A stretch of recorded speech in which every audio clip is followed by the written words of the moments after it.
were to affect voter turnout, the Okay, weather that is, welcome it back. would be along the mid-Mississippi Valley where Election you see coverage some of the heavy from me, rain and professional. thunderstorms. Not the severe I know what weather I'm of talking about. yesterday, but still could play a part. We hope for tonight, very mild. Baba Booey.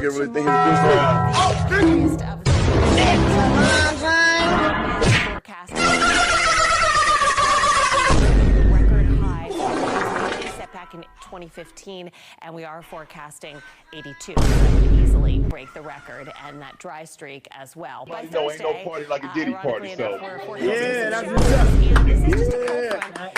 The last few cold fronts have ended up being quite dry. Okay, so we'll thank see you if this for actually coming. does end up delivering. A Watching sprinkle or two late tomorrow evening. election. I'm not sure I buy that. But Fox then as we News. get into Thursday morning, you'll see that front starts to spread a little bit of green overhead across northern Virginia, parts of northern Maryland, and then getting into the district itself around noon. Okay, And this that is would not give us some election, this measurable isn't rainfall at the weather. airport, at least a little bit, if that does verify. So showers are in the forecast for Thursday. Okay, this has got We're nothing to also do with what monitoring we're Tropical Storm Raphael. looking for.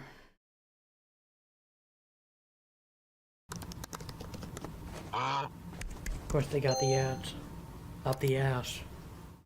Why do people They use should. Kayak to compare hundreds of travel sites Two at ads. once? Are you kidding me? I like to do things myself. I mean, what kind of connection would I have with the salmon Can't even if I skip it bought either. it at Some the bullshit. supermarket? Kayak. Excuse my Search language. one and done. The suspect was flagged during a screening process. What we Police got say the here? man also Smells had like other feel. items in his backpack, including papers he was trying to deliver to members of Congress. Right now, investigators are still trying to figure out his intentions. We mentioned we are less than an hour away from the first polls closing in the DMV. That's Virginia. The polls close at 7 p.m. That's in about 50 minutes. In D.C. and Maryland, voters have until 8 p.m. As long as you are in line before those times, again, I repeat, you can be in line and you will still be able to vote, but you got to get in line before those polls close. Fox 5 has you covered with non-stop live local coverage until midnight. Grab your phone Till and scan midnight. that We'll QR be here code for a on your while. screen to get our Fox local app. You can also find more information on fox5dc.com.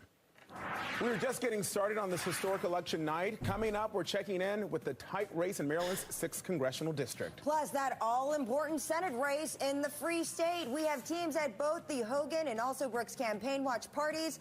Stick around for all the latest election 2024 coverage right here on Fox 5. Got another advertisement.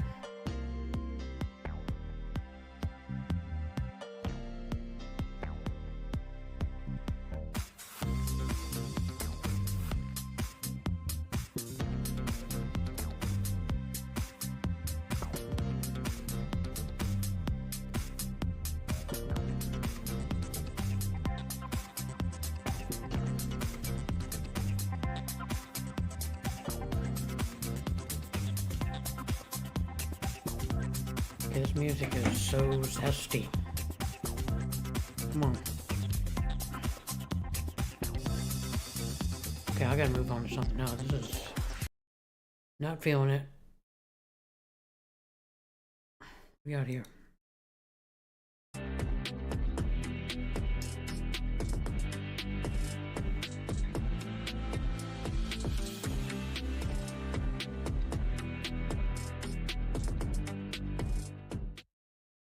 And welcome back here to Live Now from Fox. I'm Andrew Kraft. Thanks so much for being with us here. Like I said, we do have these live pictures coming to us both there at the Trump Watch Party and also there at the Harris Watch Party on the campus of Howard University.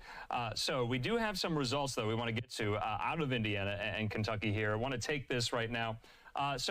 This is the presidential contest there in Indiana with about 5% of estimated votes counted.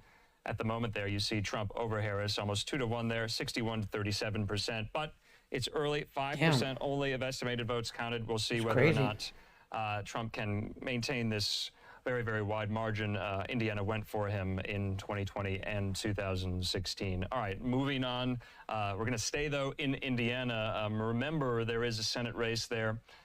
Remember, the senator right now, the Republican Mike Braun, opted to run for governor instead. We'll get to that race. But his chosen replacement, Jim Banks, the current congressman in Indiana, the Republican, over his Democratic challenger, Valerie McRae, right now. You can see there he's up 72 to 26. Still early, 2% of estimated votes counted, but that is a very, very wide margin there. So we wanted to stay in Indiana. We are getting some of these results in as well. Also, let's move not too far there in Kentucky, the bluegrass state. You see there Kentucky. 8 electoral votes there in Kentucky. Around 2% of estimated votes counted Trump over Harris, really 2-1. But like I said, it is still early, but Kentucky always ruby red here. Let's bring into the conversation Austin Westfall there in the Live Now newsroom. Austin, so we do have some of these results pouring in only in Indiana and Kentucky, but some people have been watching these races. Yeah, let's focus in on Indiana here. So Indiana has voted red 13 out of the past 14 elections. They voted for Obama one time. First off, let's just illustrate here that still no races have been called, but you're starting to see some of these colors shading in Indiana and Kentucky. These are light shades of red. That's to indicate that these states are leaning this direction. This is another feature of the maps that we're going to be working with all night tonight here. We can focus in on some of these counties. I'll focus in on Fort Wayne for the purpose of just showing what kind of information we're going to be seeing throughout the night. Are any of these counties bellwethers for the night? No, they're not going to be bellwethers for the night, but you can see Trump so far with a 51 over 47 percentage advantage, a 4-point advantage over Harris so far. So those are some of the numbers that we're seeing at the county level in the presidential race. Let's pull up the House once again because we're starting to see a little bit more shading coming in some of these races. Again, none of these are expected to be bellwethers, Andrew, but we're just starting to see that some of these counties that we expect to be red are starting to either be filled in with solid red because those are uncontested races that were called immediately, or they are leaning red in some of these unsurprisingly red counties. Sure. Andrew. Yeah, and Austin, of course, we mentioned the gubernatorial contest there in Indiana, in the Hoosier State. I mentioned Mike Braun.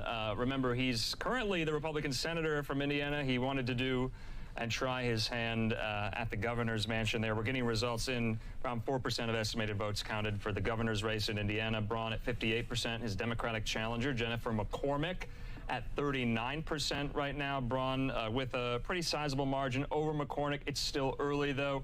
But interesting, this opened up a seat kind of in the Senate for Republicans in Indiana, though Jim Banks, he tried his hand at Senate politics, and it's seemingly going well for him tonight as well. What I'm talking about. And again, I'm pulling up Allen County behind me here. This is where Fort Wayne is, Andrew, just to illustrate some of what we're seeing in these bigger counties. So far, this is where the majority of the votes have come in, 36,000 for Braun, 34,000 for McCormick, but that's only 5% of the votes tallied so far.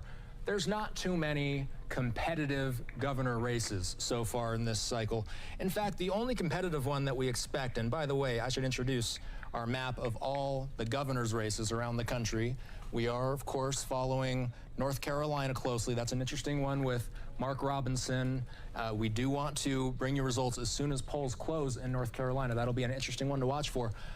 The real only competitive governorship that's happening this cycle is going to be in New Hampshire. We're going to be following those results closely.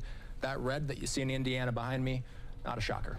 All right, Austin, thanks so much. In the meantime here, we are anticipating some type of press conference there out of Philadelphia. We don't know entirely when that's going to begin, but I want to tell you why this is happening. This is what precipitated it earlier this afternoon. Donald Trump there posting on Truth Social, saying a lot of talk about massive cheating in Philadelphia. He says law enforcement coming. Now, Philadelphia election officials and the district attorney in Philly, Larry Krasner, are weighing in on this. Krasner says this: my response to Trump's unfounded allegation of cheating in Philly's general election. He says the only talk about massive cheating has come from one of the candidates, Donald J. Trump. He says there's no factual basis whatsoever within law enforcement to support this wild allegation there from Krasner. Going on to say, we have invited complaints and allegations of improprieties all day. If Donald J. Trump has any facts to support his wild allegations, we want them now, right now. We are not holding our breath here. So, want to just make sure we got that in. What's up, guys? It's Quandale Dingle here. Conference to begin there I apologize for that. Philly. In the meantime here, let's bring to the conversation yet another one of these guests, experts, analysts who will be Joining us throughout the course of the evening to help us make sense of some of these storylines, our friend, though, as well, former Biden campaign advisor, and that's Rhett Buttle. He joins me. Rhett, I wanted to ask, too, and thanks for being with us. Happy election night. Rhett, just your response and reaction to what we just brought our viewers happening in Philadelphia here. Do you think that's somewhat of a bellwether of how the night's going to go as far as rhetoric, as far as messaging? Well, I hope so, but I think, we are expecting that, President Trump will, as he has always done, put out potentially incorrect things that are happening. But at this stage of the game, it's really important to know that this has been a very safe and accessible election. Everyone's votes have been very secure. America has the most safe and secure election system in the world. I don't know about we saw that last cycle. In previous cycles where the Trump administration had brought forward, allegations of fraud, all of those, the vast majority of them were struck down by independent judges. So, we may continue to see some of this rhetoric. I don't think that it's helpful right now. We need to make sure that as polls are open, people continue to get to the polls. The most important thing is that people be able to know that their vote is safe and secure and it's accessible to everyone. So, Rhett, I want to talk about the Harris campaign and where the Harris campaign stands right now. Last night on CNN, a senior Harris campaign advisor, David Plouffe, said this to Aaron Burnett, that he believes they can win all 7 battlegrounds. He says they can, not that they will. He believes that, though. Is that feasible right now? Why is this race so close between Harris and Trump? Well, look, we always knew that this would be a close election. That has been heavily predicted. The polls have been very close. But the vice president has said over and over she is asking for every American's vote, and she's leaving no stone unturned.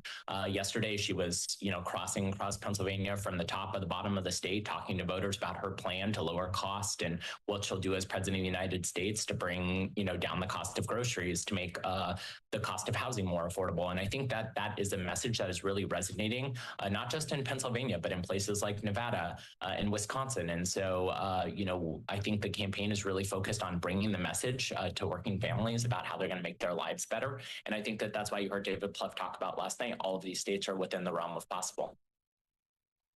So I want to talk also, though, about this narrative that has been front and center throughout the course of the campaign cycle. How Harris has had to redefine herself, especially in relation to President Joe Biden. Joe Biden withdrew from the ticket in July, and Harris allegedly, you can argue, charted her own course or did not chart her own course. Do you see any Biden drag in some of these early exit polls right now? That has been a key feature, how she would distinguish herself from Biden. We know this race is going to be decided among independents and among some of these late-breaking undecided voters. Has she done a good enough job of distinguishing herself from Biden? Well, look, I think the vice president is very proud of the things that she accomplished as part of the Biden-Harris administration, which are mostly bipartisan things, the bipartisan infrastructure law, the bipartisan Chips and Sciences Act. All of those are investments in Americans, working families, things like roads and bridges that create jobs. But the vice president has also really talked about what is important to her, right? And so she's put plans together focused on working families and small businesses. She's made access to capital and tax credits for small employers and Main Street the hallmark of her campaign. She's focused on bringing down the cost of housing and groceries for families. Those are things that are plans and that are really unique to the vice president, I think are really identifying. And I also just think, she's been very focused on building a broad coalition. So in addition to really working to, talk to the African-American community, the youth vote community, we're really encouraged by the numbers we're seeing out of Pennsylvania with the Puerto Rican community, for example, and young voters, on college campus coming out to support the vice president. I think all of that is a really unique sign to the strength of the coalition that the vice president brings to this conversation. So, Rhett, I got to ask also, because issues are front and center in this campaign, including reproductive rights and abortion here. Is the Dobbs decision from 2 years ago, is that fading or is that ramping up amongst the base of the Democratic Party here? Will we see any effect, especially amongst this key voting demographic, that's suburban women and young women here? It seems like the Harris campaign has put a lot of their eggs into that voting constituency here. Will it matter? Look, Dobbs is very important, and a woman's right to choose is a key part of this campaign. The vice president has been clear, but there's a broader narrative here, right? This is about freedom. Do you want a candidate that supports freedom? If so, you want to support Kamala Harris. Do you want a candidate that will take us forward and continue to grow the economy? If so, you want Kamala Harris. Do you want a candidate who's more focused on bringing the country together, reaching across the aisle with people like Liz Cheney, for example? Then you want Kamala Harris. I think all Donald Trump has offered is tax breaks for his, buddies who run really large businesses, and a lot of divisiveness. And I think a lot of folks, that include suburban women, but also include many constituencies, right? We talk to everyone, are tired of division, and they really want to move forward. They want to feel joy. They want to feel optimistic about America. And I think Kamala Harris is a new generation. She's a new kind of candidate. But just lastly, what else are you watching for tonight? You have such a pulse on all of this. I'm sure you're watching a lot of metrics. Yeah, look, I think, early on in the night, we're going to see Kamala Harris doing quite well and Democrats doing right well. The reality is we will see some of the southern states be called early, and those are states that generally will be favorable to Donald Trump. But I think it is likely that we probably won't know the complete results of the election tonight. We'll have a better idea, I think, early in the morning around 5 or 6 a.m. about where Pennsylvania is headed. We have to remember that, until all the ballots are in, Pennsylvania can't start counting. And then there are several days where they can do this thing called the curing of the ballot. Nevada also has rules where ballots can, still come in if they're marked by mail for 4 or 5 days. So I think, what we'll see is a strong night for the vice president in the beginning. Maybe we'll start to see some, tipping over to the Republican side. But I really think over the next few days, you'll see the vice president, as all of the ballots are coming in, begin to take the lead in states out across the West. All right, Rhett Buttle, I can't thank you enough. You've been really instrumental this campaign cycle. We'll talk soon. Thanks so much, Andrew. Have a great night. Thank you. All right, in the meantime here, we do want to take just another quick commercial break. The results will keep coming in. We brought you some out of Kentucky and Indiana especially. We'll be bringing in my colleague here, also Russell, in the Live Now newsroom, and some more experts and analysts to help us make sense of some of these themes, some of these plots and storylines that we have been discussing all year. We'll see you in 2 minutes. Actually, no, let's not go to break. We have Philadelphia officials up there speaking to reporters about some of these claims the former president has made about voting in the city. Let's watch. There is no cheating. There's no smoke to it. People say things, but it doesn't necessarily mean that it's true. Got We've nice learned teeth. this in 2020. We have hardworking people trying to give the citizens of America the election that they deserve. Do you know any specifics of the allegation? Hold on 1 second. So as I said in my social media post, there is no truth to the allegation that there is massive cheating in Philadelphia. We have been in touch with the RNC and anybody who has any complaints throughout the day. We've been responsive. Everything has been handled appropriately. So we look forward to the continued voting until 8 p.m. when the polls close. We also have ballots that still need to be counted inside the warehouse. How concerning is it that one of the candidates says that you're cheating, put Philadelphia on blast on his Truth Social? What is that say? Here's the reality. I mean, no one's worried, no one's concerned. We have hard-working Philadelphians who work on the election boards, who do the canvass. They're hard-working citizens. And again, that's an attack on the hard-working people who are honest. And we have evidence and proof to show that everything is on the up and up, and it has always been. And again, we're not going to be here all the time just addressing whatever is on social media. We have election that we have to run. So we asking y'all to please respect that and let us finish our job. What do you want to say to Donald Trump right now?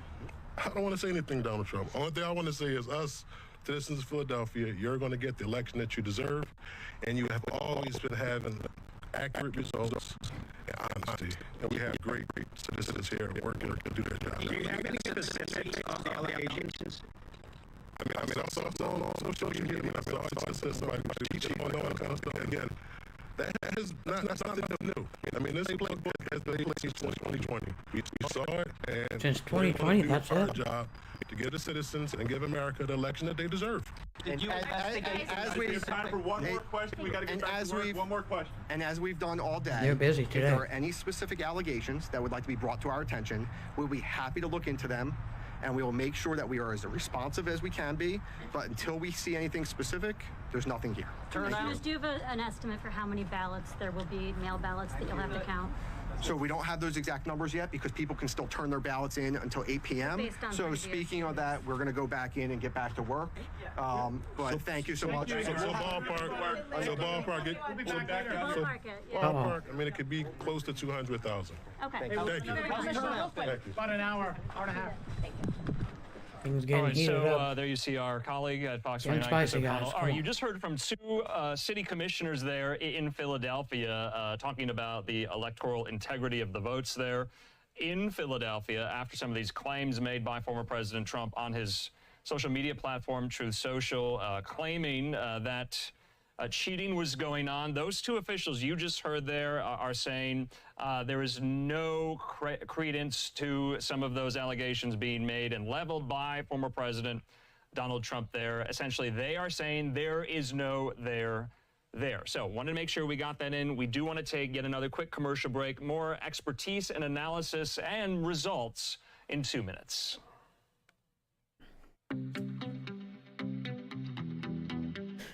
Man, another commercial break.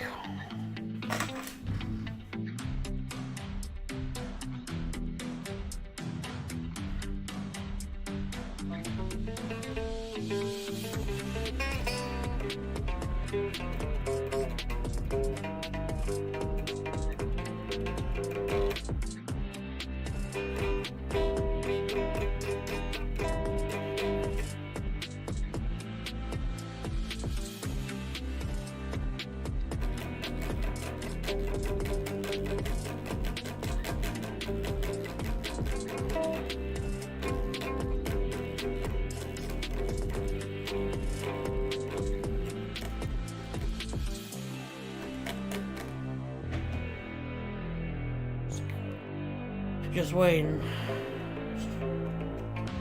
1 minute break.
Kentucky as well. Remember, we're tracking the governor's race in Indiana. I want to take that there. Republican Mike Braun, he's a senator right now, and he's trying his hand at the governor's mansion there. He is 55% over his challenger, Jennifer McCormick's 42%, with around 9% of estimated votes counted. That's a pretty wide margin for Braun. It's looking good there for Braun's chances. We do want to focus, though, on the presidential contest in Indiana. Indiana reliably red for Republicans last two cycles. Trump 58, Harris 41 there, with around 9% of estimated votes counted. Remember, all throughout the night, we are relying on the Associated Press for their data, their metrics, their results as well. We bring those to you in real time. So remember, Indiana, 11 electoral votes.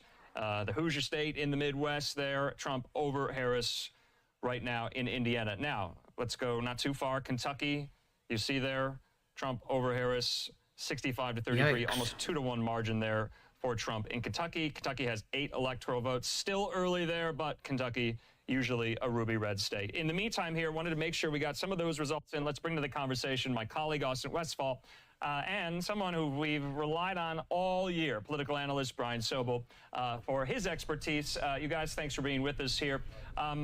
Austin, before we get to you, Brian, we're just getting these results in from states like Indiana, Kentucky. You could argue not as consequential as some of the battleground states. Polls will close there in Georgia and North Carolina at the top of the next hour. What are you looking at right now, Brian?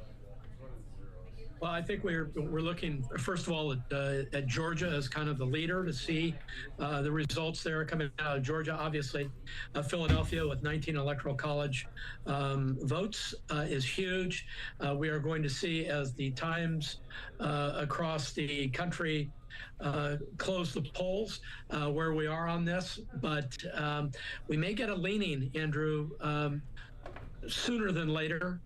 But you know, in these either highly red states or highly blue states, I don't take too much from that. As an example, in California later when the polls close, 11 p.m. Eastern, 8 p.m. Pacific Standard Time, 54 electoral college votes will go into the Harris ledger because it's an entirely blue state.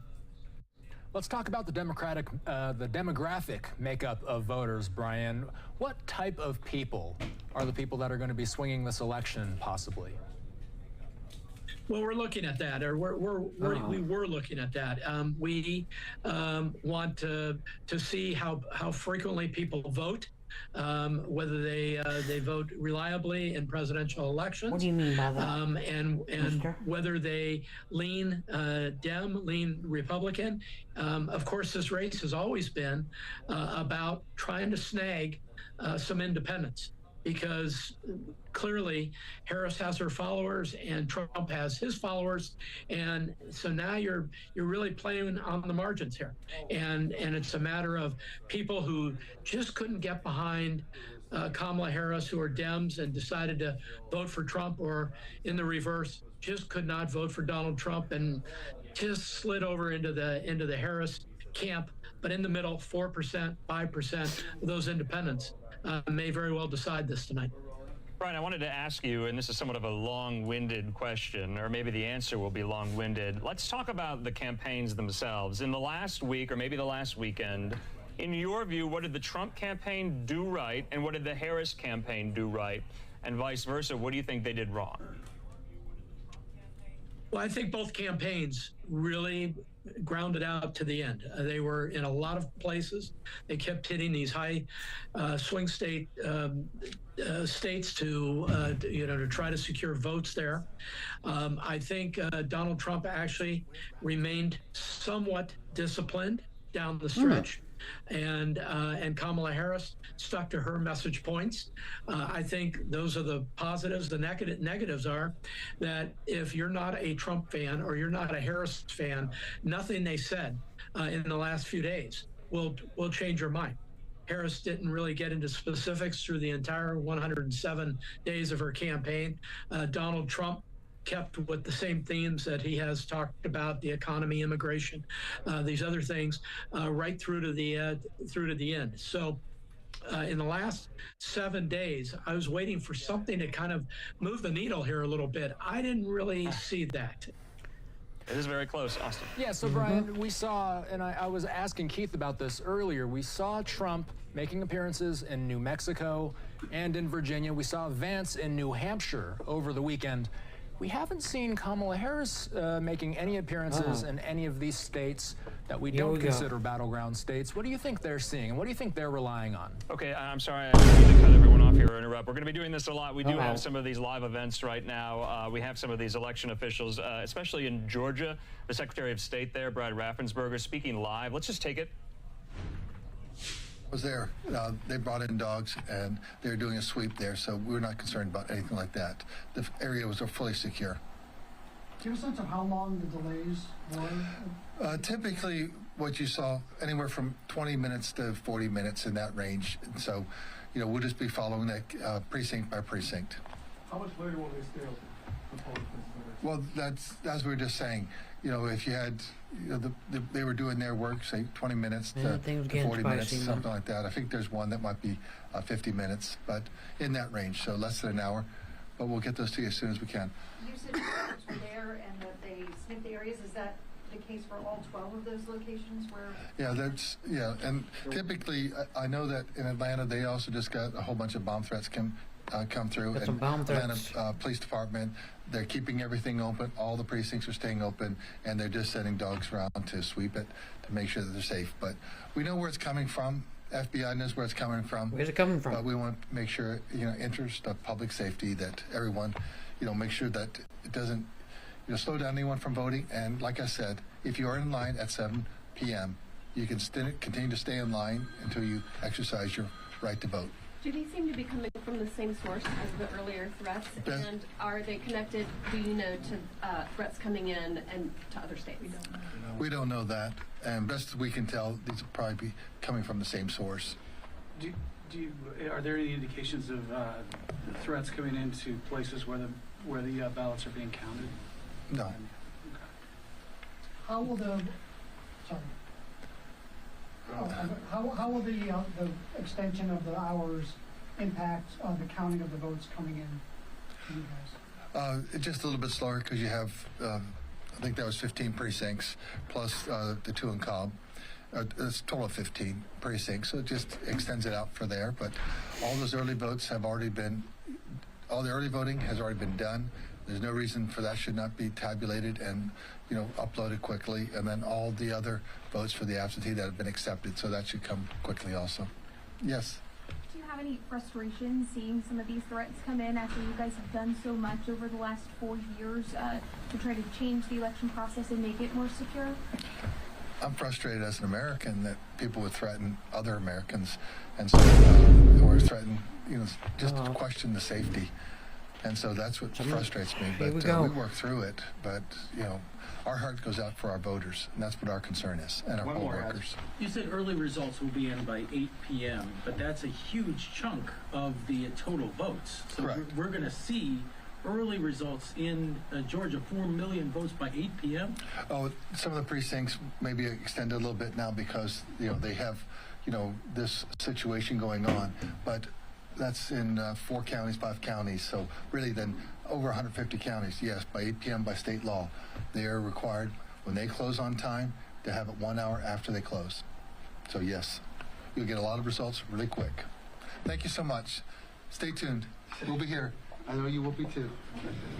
All right, so Brad Raffensperger wrapping up there. You see his deputy, Gabe Sterling, there in Atlanta with all of these questions about when we might know results there in Georgia. Polls close at the top of the next hour here. I'm Andrew Kraft, back out live. I want to just put this tweet up here. This is a really good illustration of what election officials have had to contend with today. Anna Giratelli at the Washington Examiner tweeting out this: 7 new bomb threats received by election officials in DeKalb County outside Atlanta, Georgia, according to county officials. She says this is polls were supposed to close at 7 o'clock Eastern in about 9 minutes there. In the meantime, we still have Brian Sobel and Austin Westfall with me here in the newsroom. And Brian, election officials, they're trying to preserve the sanctity of the ballot today. They've had to contend with a lot, haven't they?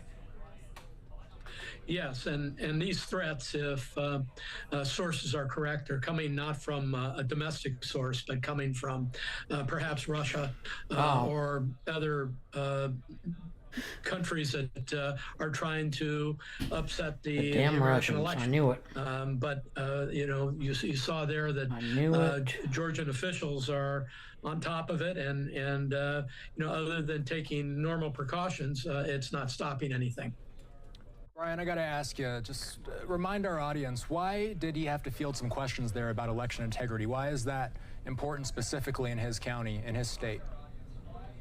Well, I think because already you're having the former president, Austin, talking about reports of shenanigans in Philadelphia. I mean, this is these officials trying to get out in front of any of the rhetoric coming from one or more of the campaigns about whether the elections have integrity. We've come a long way in 4 years from 2020. The election system has been bolstered considerably. And so this is kind of, a 2020 playbook page. And people ought to be really, in my view, concentrating on other things tonight. Right, yeah. And of course, got to remind it, we're not in a pandemic like we were in 2020. That's a major difference and mitigating factor as well. Brian Sobel, thanks so much. Also, we'll check in at the top of the hour. In the meantime, let's take our final commercial break of this hour. We got a lot more in store. Many states' polls are closing in just about 7 minutes' time, and some of those battleground states we're watching, including Georgia and North Carolina. We'll see you in 2 minutes. 2 minutes, guys. 2 minutes.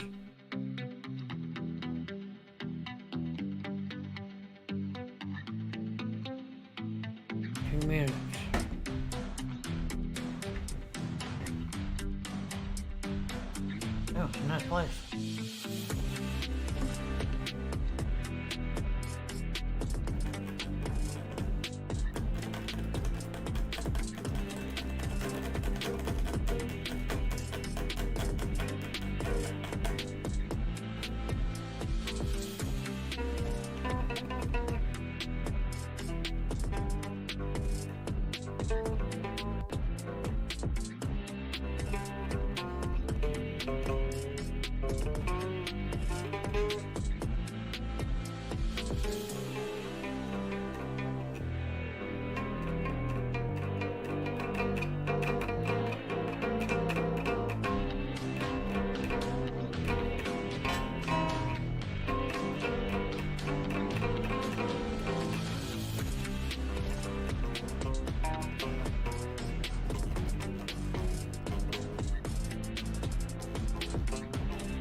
Seconds.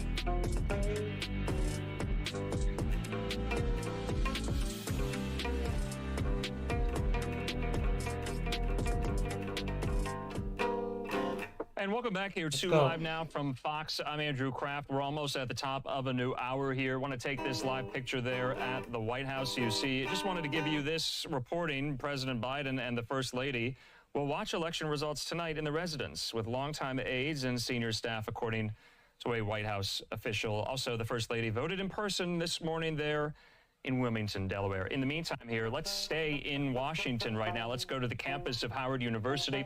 That is where Vice President Kamala Harris is holding her election night watch party. Our friend Fox News correspondent Connor Hansen is there live. Connor, good to see you. What's the energy like there right now? Andrew, it's building and building here as the crowd starts to fill up. A lot of the crowd's students, as you can imagine, here at Howard University. We're just minutes away from those first states closing, where we'll get a better look at where this election is heading. Before today, a record 80 million people had already voted. That's more than half the total number of ballots cast in 2020. Now, both campaigns relying on who showed up to vote today. We, the people, have the power to shape our future. Coming off a whirlwind day of energizing voters in battleground Pennsylvania, Vice President Kamala Harris is not holding any campaign events today, instead opting to do radio interviews, hoping to win over any more undecided voters. We are tied. Every vote matters, and so I am working hard all day long, continuously, to get out the vote. There are two choices in this race, and it's about the direction of our country, whether we want to go backward or forward. Harris wants to be the first vice president in 32 years to be promoted to the Oval Office. I will work on your behalf as President of the United States to lift you up around dealing with, for example, the cost of living, bringing down the cost of groceries, the cost of housing. As part of that effort, her running mate, Minnesota Governor Tim Walz, making a final pitch to voters in Harrisburg, Pennsylvania. This will be won by 1 or 2 votes per precinct in places like Pennsylvania.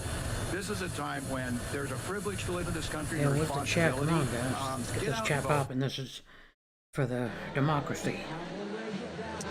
And as you mentioned, Vice President Harris will be here to watch those results come in at her alma mater, Howard University. And she says this will be a full circle moment. This is actually where she first ran for office as freshman class representative. Andrew. All right, Connor Hansen there live for us on the campus Wait, of no Howard comments University. whatsoever. Connor, thanks so Guys, much. come on. We'll talk soon. Thanks, Andrew. All right, in the meantime here, always appreciate Connor Hansen's reports there throughout the course of this election cycle. Remember, though, we are monitoring all things on social media right now. The candidates themselves are out there posting. Let's check in with Live Now's Christina Evans with more on that front here. Christina, what do you got for us? Yes, Andrew, of course, like I said earlier today, we're here in our social center making sure that we're keeping you up to date as all of these tweets and posts that are happening on X, Facebook, Instagram, and TikTok are happening. And here in our social center, one of the things we now want to highlight right now are the posts from the candidates themselves. If you take a look at your screen here, you can see this TikTok was posted from real Donald Trump's page there on the platform, asking voters to stay in line. That same sentiment repeated by Vice President Kamala Harris on X as well, and her running mate as well, Tim Walz, saying just 1 or 2 votes in each precinct could make the difference. If you are in line, make sure that you're staying in line. So that's been the message that's happening across the social platforms right now from the candidates as those hours are now winding down, when folks are able to make sure that their voices are heard across the country at those polling locations. Again, we're keeping a close eye on the social stories that are popping up, but again, we're keeping an eye right now, those candidates asking folks just to stay in line and vote if you are in line before your polling location closes, Andrew. All right, Christina, thanks for that check-in. We'll talk soon. In the meantime here, it is a new hour. It is 5 o'clock here in Mountain Time, 7 o'clock there on the East Coast. Polls have now closed in some of these major battleground states like Georgia, like North Carolina. Speaking of Georgia there, we're waiting some type of press conference on some of the threats made to polling locations there. This is in Fulton County. So we'll wait to see if anyone steps up to the podium there as well. We also have a live picture of voters in line. I believe that's in Maricopa County. Polls obviously have not closed yet there in Arizona. In the meantime, though, we are tracking these results coming in as well. We're still waiting on some race calls here, but it is a new hour. We want to bring into the conversation Austin Westfall yet again with some of those results, and he joins me. You know, Austin, I wanted to ask, it's been Indiana and Kentucky we've been talking about here, but now these major battleground states, polls now closed there. We'll get results in very soon, right? We will. We're watching them tabulate results right now in Georgia. We are going to be waiting for any type of result from that key battleground state. That is one of the 7 battlegrounds that we've been tracking so closely. So let's look at our map. We're starting to see it fill in with some colors now. 19 electoral votes on the Trump side so far, 3 coming in for the vice president. Where are those votes coming from? Vermont. That's where Harris is getting her 1 vote so far. As soon as the polls closed, they were feeling comfortable enough to call that one in Harris's favor. Let's take a look at why. And you know what? We're not even getting any official results in, but a safely blue state, Vermont, going to Kamala Harris. Indiana and Kentucky, we already knew, called in Trump's favor. Florida, we're finally getting some results in from the Sunshine State. Now, that is not dark red. It's not been called yet. The Associated Press has not called for Florida. That is 30 electoral votes that are expected to go red. There is an interesting Senate race that we're watching for there. And you know what? While we're talking about the Senate, Andrew, let's pull up our Senate map. We've so far seen 1 Senate race being called in Indiana. So, Indiana, and we will back up here a little bit because Jim Banks, the Associated Press, officially calling the Indiana Senate race in Banks's favor. He has 62% over McRae's 35%. That's only with 12% of the votes tabulated. The AP feeling comfortable enough to call that one in Banks's favor. We didn't expect that one to be a toss-up. Let's focus on one where we did expect somewhat of a competitive race. This is Rick Scott's race. Rick Scott facing off against Debbie McCarcel Powell. This was 19% of the votes already coming in, and that's because Florida is one of those states that can tabulate votes before the polls close. So as soon as the polls closed, a big batch of ballots came through. In fact, 19% of everything counted has already come in. giving us about a fifth of the information we know before all of the votes are tallied. And so far, Rick Scott has just over 50% of the vote. Right now, it looks like Scott is up by roughly 4 points. The Democrats, they're going to need to win some of these competitive seats in states like Florida, Texas. There's even an independent running in Nebraska. The Democrats are on the defense when it comes to the Senate, Andrew. Florida is one of those key races that they're hoping to win. That's right. We do have some of the head-to-head here with the results from the Associated Press there. Republican Rick Scott over his Democratic challenger, Debbie Mucarsel-Powell. 51-47, still very early for this race there. But Austin, like you said, we do have some of these race calls for the presidential contest. Let's get those out of the way here. Indiana, the Hoosier state, has now been called for former President Donald Trump there, with around 14% of estimated votes counted, 11 electoral votes, like you said, Austin, going to Donald Trump from Indiana as well. Also, Kentucky, the bluegrass state, this is in Trump's column there. They have AP calling Kentucky for Donald Trump. Trump gets 8 electoral votes there in Kentucky, and you see the vote differential, the vote margin there between he and Harris. So this is to be expected with, Indiana and Kentucky here. If we can put up the results as well. You mentioned the Indiana Senate race between Jim Banks, the congressman right now, and his challenger as well, the Democrat, that race being called for Banks. So this seat, Austin, remains in Republican hands here. Jim Banks beating Valerie McRae there. He stays on Capitol Hill, but he moves over to the other chamber there, the upper chamber. So just wanted to kind of give everyone the run through for some of these states. Like you said, we have the head-to-head matchup, Austin. Vermont, this goes to Harris, 3 electoral votes in Harris's column. Got something for Vermont there. So we are just getting started. We're in a new hour, and yes. If we can come out to the map one more time, because there's going to be an odd color on the senatorial map. I just want to make sure everybody understands what we're looking at, because you're used to seeing reds and blues on these maps. The reason why you're seeing yellow in Vermont is simply because Senator Sanders is an independent. So Sanders they're able to call this one as soon as the polls are closed. We don't even see any of the numbers coming in for this race yet, but Senator Sanders with a healthy lead, a healthy advantage in order to get another 6-year Senate term. Andrew. All right, and we do have live pictures there at the White House. Also, polls closing this hour in 13 states, like we said there in North Carolina and Georgia. The prize for the White House is on. We're monitoring some of these early results in as well. Let's bring into the conversation some more of our analysts, experts, and reporters, including Riley Rogerson there at Notice. She joins me. Riley, results coming in quite fast here, but at the top of the hour, these states, so many people are watching. Georgia, North Carolina. Georgia has 16 electoral votes. North Carolina, 16 as well here. We're going to get results in those battleground states. What are you watching for right now? Definitely North Carolina, definitely Georgia. Later in the night, absolutely Pennsylvania, which has a really important Senate race as well. Nevada, Arizona. I'm sure I'm missing some swing states there, but I'm watching the same states the rest of the country is watching, which are all supposed to be nail biters, and we'll see when we get results. Yeah, and Riley, I wanted to ask too, other things that you've been watching for. Go ahead, Riley. I've been watching for enthusiasm, turnout, some of the same-day voter turnout. It seems like the Harris and Trump camps are really contending with the early vote numbers and the same-day voting numbers and the by-mail numbers here. So it's all going to be a numbers game, is it not? Oh, absolutely. This is all a numbers game. You see already the Trump camp is clearly paying very close attention in Philadelphia.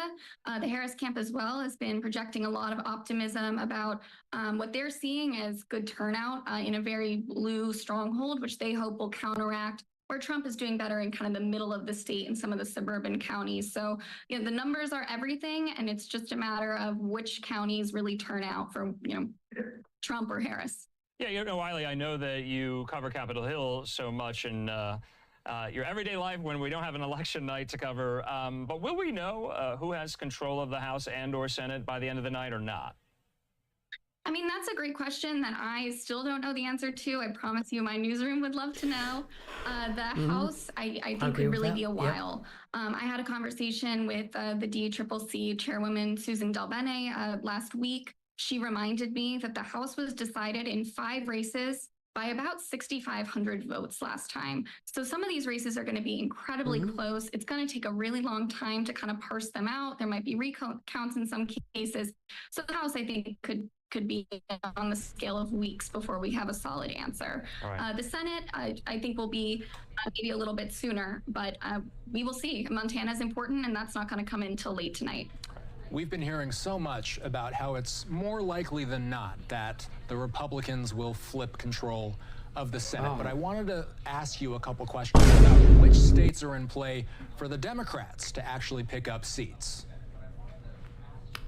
Yes, there are two big pickup opportunities that Democrats have invested a lot of resources into. That's Florida and that's Texas.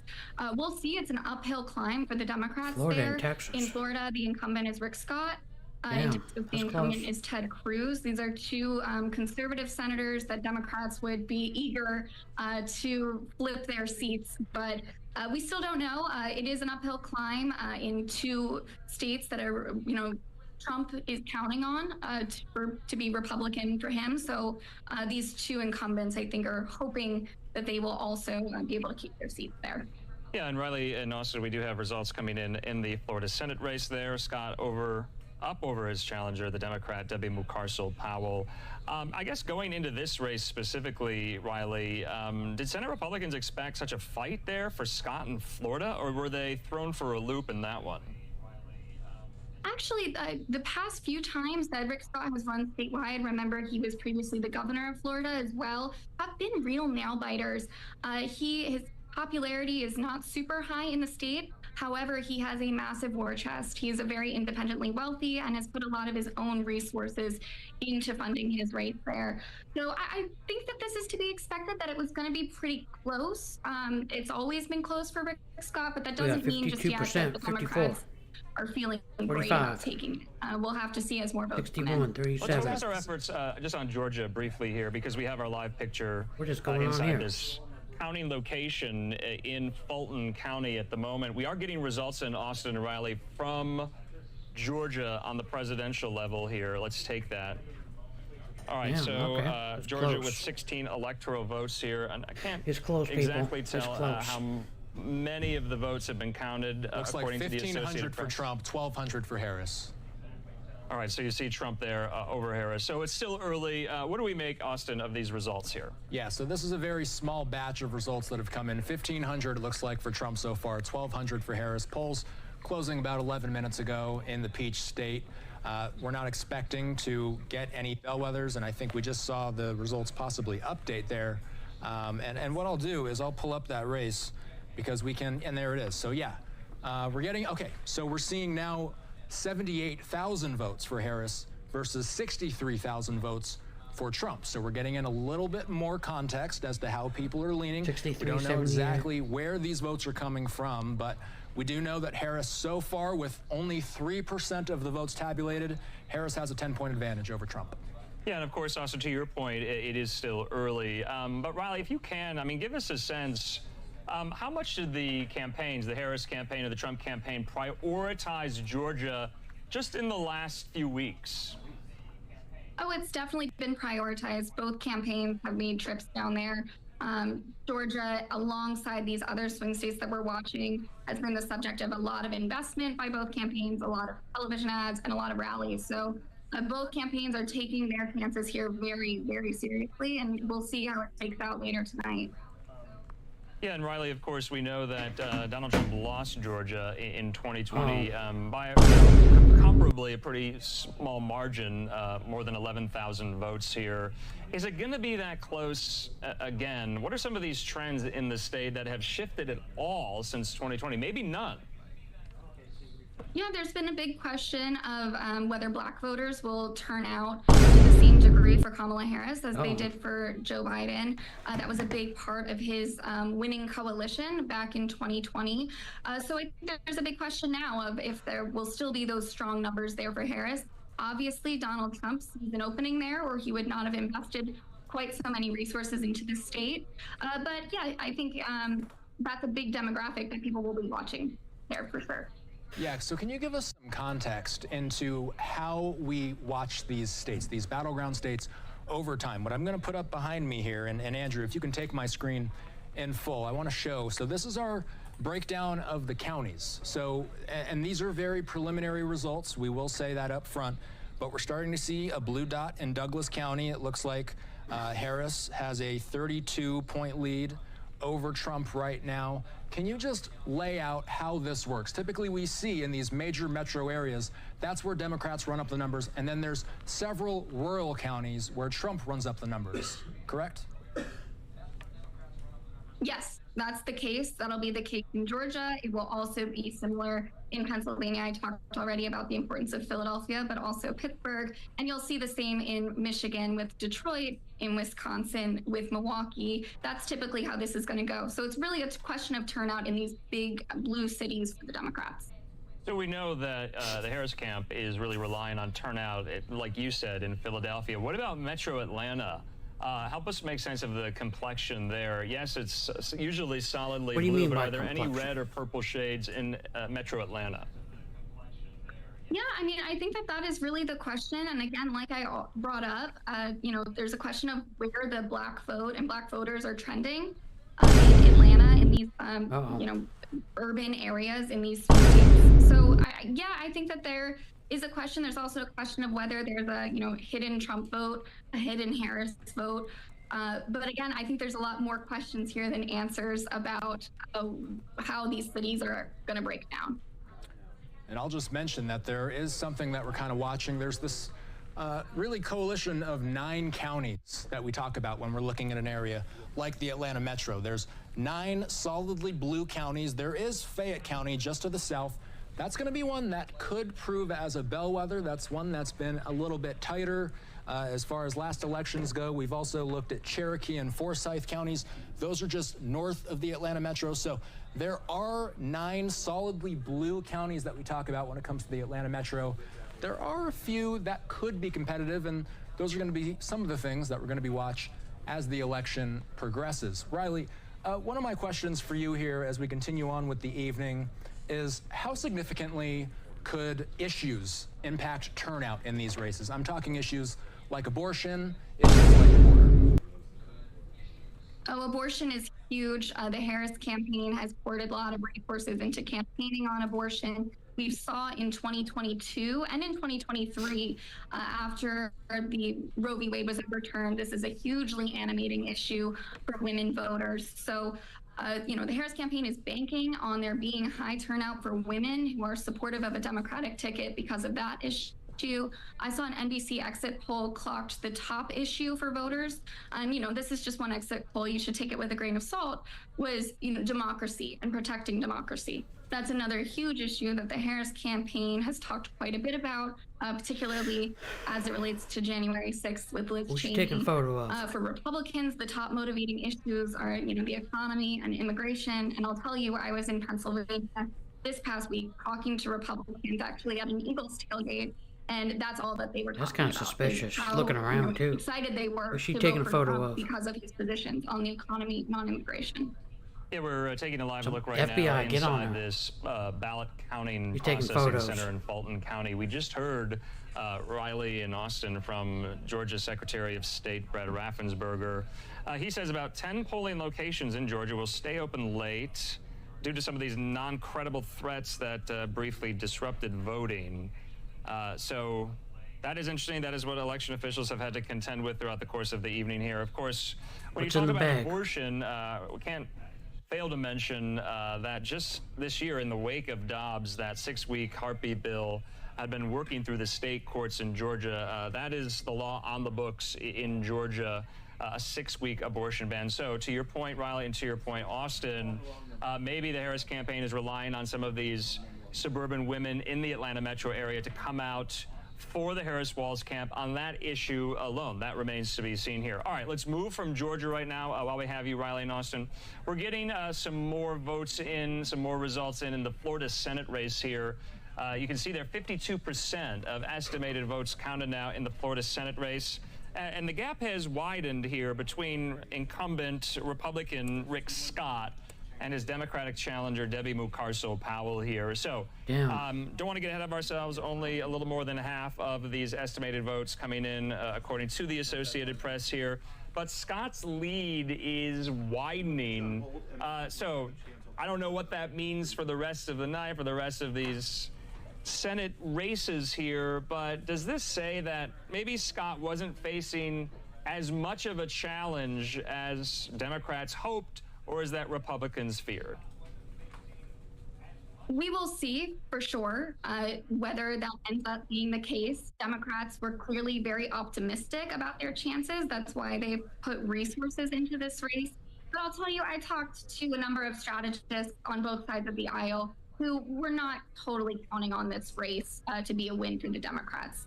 When I talked to a Republican strategist yesterday, he told me that Republicans losing the House would be a tremendous shock to the system. And part of that reasoning is that Republicans, they thought Rick Scott would keep this seat. So this isn't a totally unexpected outcome. It's not done yet. It was always supposed to be competitive, but I think this is kind of to be expected. All right, Austin, you have the map there in Florida as well, looking at some of these counties and how they're going here. What does it say? Yeah, and you know what? Let's pull up some of the counties, and really, this is something that we're going to start seeing, that some of these bigger metro areas are going to start filling in with more blue, and some of these rural areas going to start filling in with more red. Yeah. Miami-Dade County right now, as far as the Senate race goes, Scott has a 10-point advantage in Miami-Dade County, and let's make sure that we get those results up there. So basically, we're talking about Scott running up the numbers in a very populous county. This is just over 50% of the votes counted, quite a bit of votes being tabulated. This is going to be one of the biggest bellwethers about how Florida goes, is looking at larger counties like that. Let's look at Orange County. This is where Orlando is. Mucarsel-Powell has a 17-point advantage over Scott. But ultimately, Andrew, when we look at these maps and when we're talking about the balance of power in Congress, we're talking about an uphill battle for the Democrats. That's something that we've all been watching for. Florida was one of those few states where the Democrats could have made up some ground, but as more results coming in, it's looking like Scott is taking more of an advantage. Austin, thanks so much. We want to bring to the conversation yet again Riley Ronderson there at Notice. You've been following all of these things. That is crazy. Really all year, and happy election night to all of our new viewers. This is what we do on Live Now from Fox. We bring you expert analysis and context on the biggest stories of the day and this one of the year. We are waiting for this live event to take place there in Fulton County. Caroline Elliott, Fox News multimedia reporter. Excuse my language. Telling us that the Secretary of State there in Georgia just confirmed Georgia will set a new record today with 5.2 million votes cast in this election here. We're also anticipating an update from officials in Fulton County there right now. Let's check in with Christina Evans. She has her pulse on what's going on there on social media, specifically there in Georgia. Christina, what is social media saying? What will they say in this press conference? Andrew, so of course, like you just said, eyes are on Georgia right now just because of some of the news that has been coming out earlier today. In fact, if you did hear that Secretary of State earlier in the day, Brad Raffensperger, he made a comment in a live press conference talking about how this is the wrong Georgia to mess with as far as election interference. Here in our social center, we've been getting some updates directly from officials in DeKalb County as well, because more bomb threats were called there in the state. Now, this isn't the first time that we're seeing those happen across the social media platform again today, that we're getting those updates that they're happening at those polling locations. I do want to show you right now a full look at that screen there. This is what the DeKalb County Police Department has now tweeted out as well. So they let it know that DeKalb County has now responded to multiple bomb threats. Those locations are also being listed there, but they are now reopened as well. So we're taking a look again at some of the things that are coming out from the social media aspect. This is what we know so far from the Associated Press. These are overwhelmingly Democratic suburbs areas that voting had to be suspended at those locations until police were able to confirm that there were no bombs. But right now, as you can see on your screen, those locations have now reopened. County officials, though, say that they're also seeking a court order to extend voting. This is very routine in Georgia when a polling place is disrupted. Earlier today, again, polling places places in Fulton and Gwinnett County were also targeted. The Secretary of State did point out that he believes that had to do with Russian interference. Those threats, though, did turn out to be false. So again, we're continuing here on Live Now from Fox to track some of the latest updates that we're having here in our studio with some of those updates, again, from Georgia, as we're looking at those bomb threats, whether or not they were credible or not. But we do know that now they are seeking to keep some of those polling locations in DeKalb County, one of those counties that was really looked at in the 2020 election, open a bit longer so voters can make sure that their voice is heard. All right, Christina Evans there. Thanks so much. We do have officials there in Fulton County stepping up right now. Christina, we'll check in just a moment here. Let's listen as some of these officials take to the podium here. Let's watch. All right, here we have it. This is in Fulton County, Georgia. Let's listen. Thank you so much for being here on election night 2024. We are here in the Fulton County Election Hub, and we are about to begin our evening briefing, our post-election briefing. My name is Jessica Corbett, and I'm the Director of External Affairs for Fulton County. And I just want to thank all the journalists who are here from all over the world covering this election. You are about to hear from several officials here who've been part of our team today. You'll first hear from Fulton County Chairman Rob Pitts, followed by our Fulton County Election Board Chair. We happen to be joined tonight by our State Election Board Chair. You will also hear from our Director of Elections for Fulton County, Nadine Williams, as well as Fulton County Police Chief and Fulton County Manager. So I'll kick it over to Chairman Pitts. Stand up close to the mic. All right. Well, thank you so much, Jessica, and thank you all for being here with us again. I told you in the beginning that we were ready, and the results of today's election proved beyond a shadow of a doubt that Fulton County, Georgia was ready for the 2024 election. We have had 177 precincts, 1,800 well-trained professional poll workers who did an outstanding job today. In this magnificent facility here, which I think is due in large part because if you recall, those of you who were with us in 2020, we were scattered all over the county, different locations. But because of the $30 million investment that the Fulton County Board of Commissioners made, this facility has allowed us to consolidate all of our operations under one roof. And the result of that has been an outstanding 2024 election. I had the privilege of personally visiting 31 of the 177 precincts today, and I can report to you that I saw no unusual problems, no major problems whatsoever. Our workers were courteous, they were professional, and they were well trained and took care of business. Now, we are aware that there were several bomb threats. Those threats were handled professionally by our chief, and you'll hear from him in a few minutes. As a result of that, 5 of the 177 precincts will be staying open a little later, a little later, meaning after 7 p.m., anywhere from 10 minutes to 45 minutes, based upon the time that they were closed. So I am personally well pleased, thrilled with the results of today's election, and I will give Fulton County, Georgia, an A for the great work that we've done. I'd like for you to hear from the chair of our Board of Registrations and Elections, Ms. Sherry Allen. Good evening, good evening. Yesterday I said that you were going to see the best run elections in Fulton County, and I think you have. We did have bomb threats, we can't control criminal activity, but there weren't waiting lines. Things were resolved fast for voters.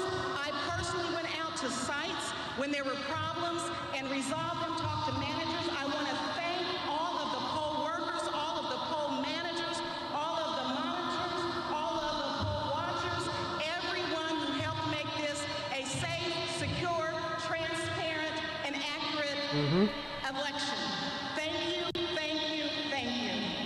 And I'm going to introduce the chair of the State Election Board, Okay, this is boring. When are we going to get to the Well, I really action don't now? do interviews, so I guess I'm going to do all of them at once tonight. My name is John Freer. I'm chairman of the State Election Board. I want to talk about the great things that I've seen because over the last couple of weeks I've had a chance to go across Georgia, from South Georgia to North Georgia, and talk to election superintendents across the state and visit over 20 polling locations.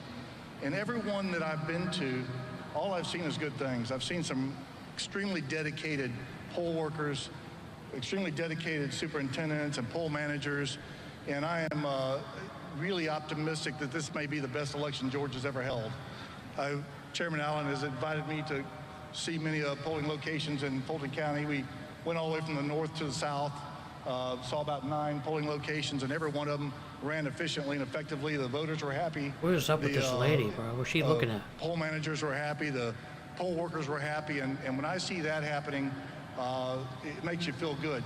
And the one thing, a lady told me today when I was in a poll in Gwinnett County, she said, the people that are criticizing the way the polling's going, if they would just come work a poll one time, and understand all the checks and balances that we have in Georgia to make sure that it's fair and safe election, then they would understand that we do have fair, safe, and honest elections in the state of Georgia. And I want to thank the Secretary of State's office. They've done a great job with that. I want to thank all those poll workers out there and all those election superintendents. And Bro, Chairman just Allen shave the for head, man. helping turn Let it go. around what admittedly was not the greatest election It's in 2020, over. but Fulton County is going to have a great one this year. I got confidence in them, and I'm appreciative for all that they've done. Thank you. Thank you, Mr. Chairman. And our Director of Elections is Nadine Williams. Good evening. On behalf of the Fulton County Department of Registration and Elections, I want to extend our sincere gratitude to the poll workers and election staff for their dedication to conducting today's successful election. We want to provide a special thank you to the County Manager, Board of Commissioners, the Board of Registration and Elections, and the numerous Fulton County departments that supported us in this important effort. We planned, we prepared, and we delivered. Today, over 92,000 voters cast their ballot, adding to the 417,000 who participated in advanced voting, and more than 26,000 absentee by mails that were accepted. These numbers surpass the total turnout for the 2020 election. Despite a few attempted disruptions, our staff and poll workers remain steadfast in their commitment to ensuring a smooth process. In regards to these disruptions, there will be 5 precincts that have to remain open past the 7 o'clock poll closing. Those locations are C.H. Gallant Elementary School, which will remain open until 7:15, Etris Darnell Community Center, which will remain open until 7:45, Lake Forest Elementary School, which will remain open until 7:10, Southwest Arts Center, which will remain open until 7:43, and Northwood Elementary School, which will remain open until 7:45 p.m. Those locations and times are posted on our website and have been posted at the precincts. Let's get a move on. Come on. We're going to proceed Speed with it up. election night tabulation, and we'll post final results tonight on our website when completed. You should be able to see the advanced voting and the absentee by mail results before 8 today. And again, we thank everyone who made this election possible.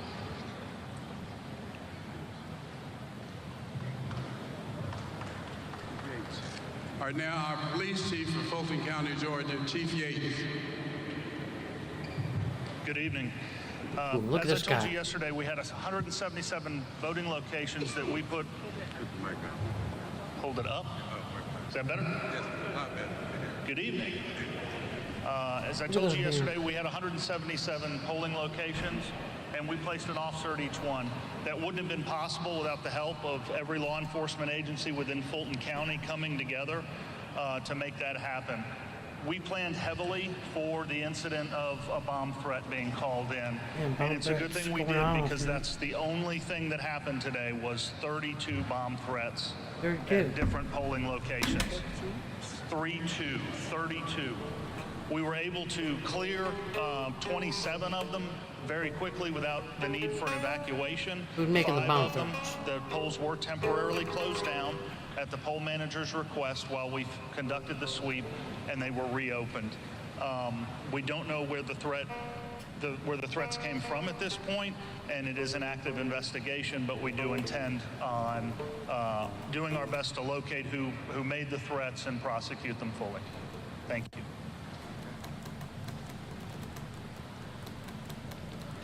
Now, County Manager Dick Anderson. Thank you, Mr. Chairman. So I just want to wrap up at least 4 questions by telling you how much preparation went into tonight and today and all of the advanced voting. Starting in 2020, we began a whole-of-government approach. While the tip of the spear is Board of Registration and Election, it involved every aspect of Fulton County with a clear expectation set by our chairman and the rest of the board that we would have a tremendous experience for voters and a free and fair election, which we've obviously accomplished. Everything that went into it, from this building that you stand in, to the technology that was used, to the processes that were planned and practiced, to our leadership. And I want to give a special recognition to Nadine Williams, who has led our efforts and done a terrific job. I also, of course, want to recognize Chief Yates for his efforts working with every municipality and all the police chiefs across Fulton County to provide the safety and security necessary today. Thank you. Thank you, Chairman Pitts, for being our MC again today. This time we can take a few questions. Yes.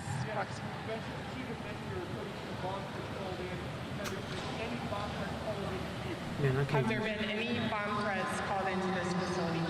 Say it again. Have there been any threats called in for this facility? Not yet. Very concerned about it. But the good news is I don't have 177 other locations to worry about. Now we just have this location. And I think you saw when you came in a very heavy law enforcement presence here.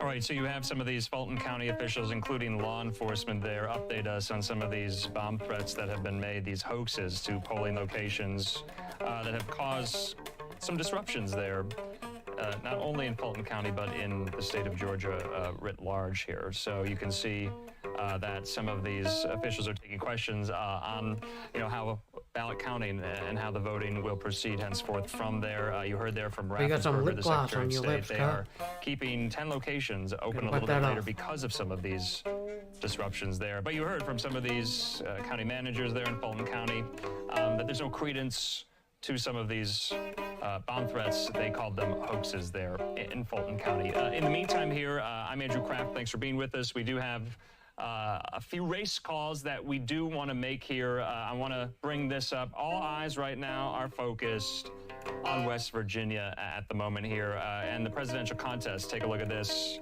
4 electoral votes from West Virginia going to Donald Trump here. Well, it's not just the presidential election contest there in West Virginia, and some of these other down-ballot races as well, including a key Senate race. Austin Westfall joining me yet again. Austin, I believe we have a Senate call in the race there.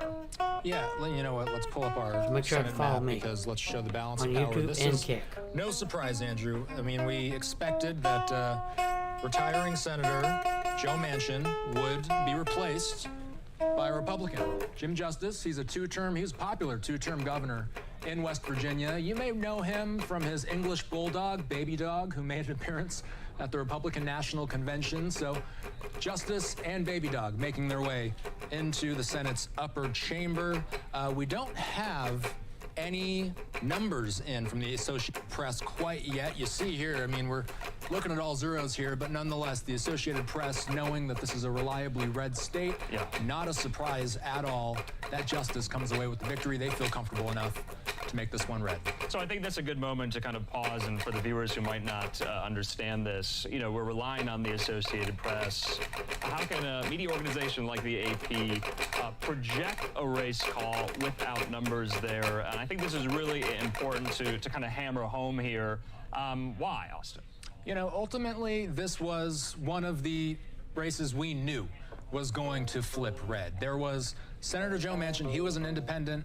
We knew Jim Justice, the Republican, had a huge advantage over the mayor of Wheeling, West Virginia. This was not going to be surprising at all. And as soon as some of these numbers do start coming in, most assuredly, they're going to be heavily lopsided in Jim Justice's favor. In the meantime, let's look at the wider senatorial map here, because this is the balance of power. There's still a lot of empty notches to fill in. As we've been mentioning, the Democrats have a lot more seats to defend, but the Republicans, so far, with one flip, that's what this candy cane, I'm gonna call it a candy cane. Let's zoom in on it. It's basically pinstriped there. Right. That means that a seat has flipped. That seat went from independent to Republican. We're going to be watching out for more of those types of races as the night progresses. All right, to your point, Okay, no we done surprises here or here. what? This was projected, but Donald you're right. Trump We got and Kamala a Harris. seat Let's go. flip there in Pick West one, guys. Virginia for Senate Republicans gaining I'm tired this of seat this. there. And so Joe Manchin, to your point, retiring, not seeking re-election, and all intents and purposes, many expected this race to go this way as well. But Jim Justice is vacating Austin, the governor's mansion. Just briefly here, who will replace him there in Charleston, West Virginia? You see there the governor's race in West Virginia. Pat Morrissey besting his Democratic rival there, Steve Williams, to take the governor's mansion there in West Virginia. Pat Morrissey, Austin, he's, I believe, the current Republican Attorney General in West Virginia. So it just seems kind of like musical chairs in West Virginia politics tonight. Justice to Washington, Morrissey to the capital of West Virginia. Yeah, ultimately, what I'm going to say about this race, again, we're working with the AP's figures all night, and I've got the results up here. And again, we're looking at all zeros, but that just gives you some sense of how reliably red some of these states are. The West Virginias, the Kentuckys. As soon as we start to see some more calls in places like Kansas and Oklahoma, we may see similar things. You might be wondering, how can they call a race with 0% of the results in? My guess is they're going to be filling these in very shortly, and Pat Morrissey is going to have a sizable lead over Steve Williams. Pat Morrissey headed to the governor's mansion. All right, Austin, thanks so much. Wanted to definitely get in all of those race calls there. So we still have officials speaking in Fulton County, Georgia. We also have some of these live vantage points as well. That's at a polling place in Maricopa County, Arizona, I believe. It's about 5:40 there Mountain Time. We also have live looks in Washington, D.C., not too far from the White House there on the campus of Howard University. That's where Vice President Kamala Harris and her running mate Tim Walz will hold their election night watch party. We also have the one there in West Palm Beach where the Trump-Vance election night watch party will be held there as well. But like I said, all eyes briefly were focused on West Virginia, and this is an AP race call. Republican Jim Justice defeating Democrat Glenn Elliott in the West Virginia Senate race. Justice, and here to your point, Austin, his dog, baby dog, going to Washington here. In the meantime, yes, please. Ultimately, what we're looking at here are a number of gubernatorial races across the country.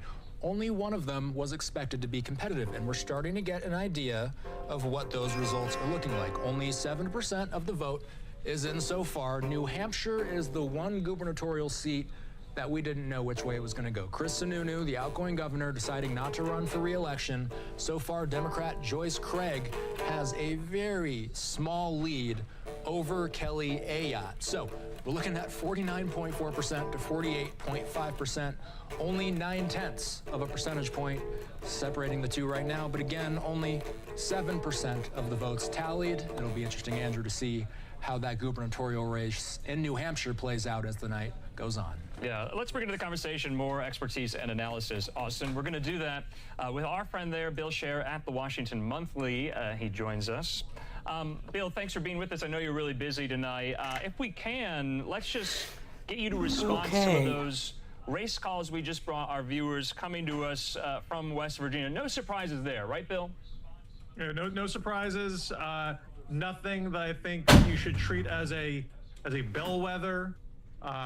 In 2020, almost the entire country shifted a little blue relative to 2016, but with some notable exceptions. Florida actually got more red. So when 4 years ago, when the Florida numbers came in mother. trending Trump, a lot of people freaked out, thought perhaps that was going to be the bellwether for the rest of the country, and it was actually the opposite. And so this year, maybe there isn't a nationwide shift one way or the other. Maybe it's more of a mix. So All right. we're looking at, some people are looking at particular. I'm down with this. I don't know if Donald Trump or Kamala Harris is gonna win, but you should probably follow my YouTube and Kick channel for the future of democracy. That's me. So yeah, probably do.